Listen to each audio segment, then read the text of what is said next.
Whenever fear arises, the first thing I do is call it out for what it is, a lie from the enemy.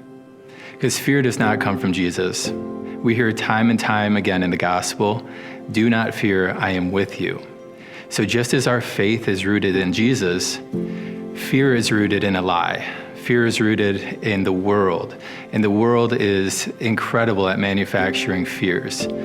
We often fear that we don't have enough money, that our status isn't high enough, that we fear failure. We feel fear missing expectations. And when it comes to our discernment of our vocation, whether it be marriage or the priesthood, we often fear commitment, whether or not that person will be enough for us. But once again, we turn to the Gospels and we hear Jesus say that my grace is sufficient. Early on in my discernment, I once had a priest tell me that before I was born, God had a plan for my life.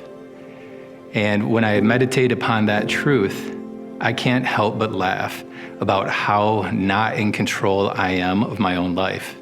And it wasn't until I started letting go of that control, that desire to need to control every aspect of my life, that I allowed God to work within my heart, and I was able to feel His love, feel His mercy, feel His grace. God wants to fulfill every desire of our hearts, and He will if we let Him. But when fear overwhelms us, we stand in His way. So I think that it's important that anytime feelings of fear, anxiety, worry surface, that we cast them out for what they are, lies, and that we invite Jesus into the situation and we ask Him for the grace that we need.